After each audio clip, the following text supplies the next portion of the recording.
Chicken রান্না করব, তার জন্য আলুটা ভেজে নিয়েছি।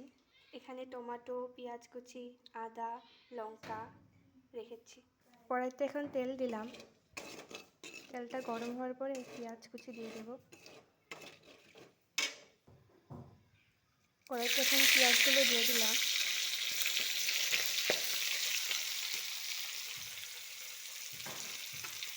পেঁয়াজ,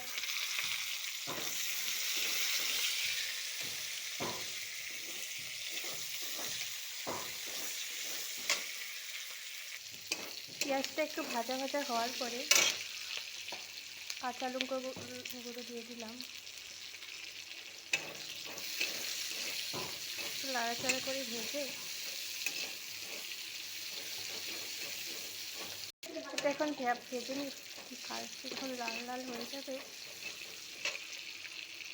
তারপর টমেটো দিতে হবে। একটা টমেটো আগেই পড়ে গেল। এখন আদাটা দিয়ে দিলাম। আদা একটু কেটে নিই। আদা, এটা হলো রসুন।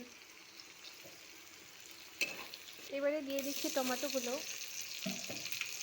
টমেটোগুলো একসাথে ভাজতে হবে।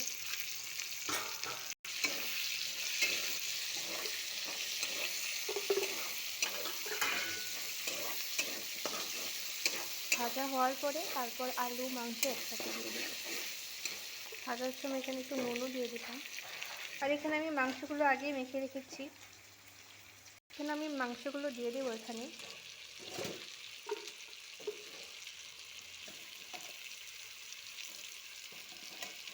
সবগুলো মাংস দিয়ে দিলাম। সঙ্গে একটু পেঁয়াজও দিয়ে দিচ্ছি। তার মানে ভালো লাগছে।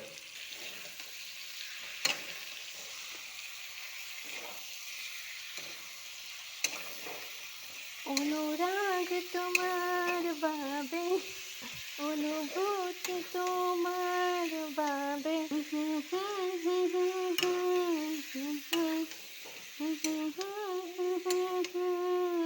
এখন মাংসটা একটু ঢেকে রেখে দিব জলদি জলদি সিদ্ধ হওয়ার জন্য।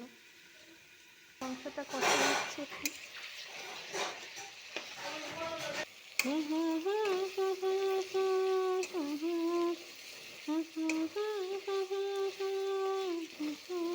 মাংসটা কষানো হওয়ার পরে এখন ভেজে রাখা আলুগুলো এখানে দিয়ে দেবো।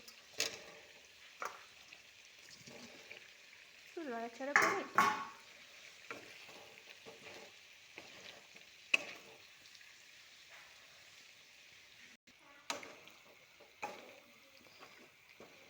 মাংসটা কষানো হওয়ার পরে এখন জল দিয়ে দেব। একটু জাল হতে হবে, জলটা একটু শুকাতে হবে, তারপরে মাংস রেডি হয়ে যাবে। মাংসটা হয়ে গেছে। আমার চিকেন রান্না হয়ে গেছে। তোমরাও রাঁধতে পারো এরকম করে। কালকে রাতের ভাত রয়েছে, এটা একটু চিকেন দিয়ে ভেজে নিই, খাওয়া যাবে। কিছু বস্তু ফেলে ফালাতে নেই। নাড়াচাড়া করবো। ভেজে নিলে মানে সবাই খাওয়া হয়ে যাবে, নাহলে ফেলে দেওয়া হবে। তো এমনি কিছু ওয়েস্ট করতে নেই। পরিমাণ মতো একটু হলুদ একটু ছিটিয়ে দিলাম। এখানে রাতের ভাতগুলো এখানে ঢেলে দেব। রাত্রে।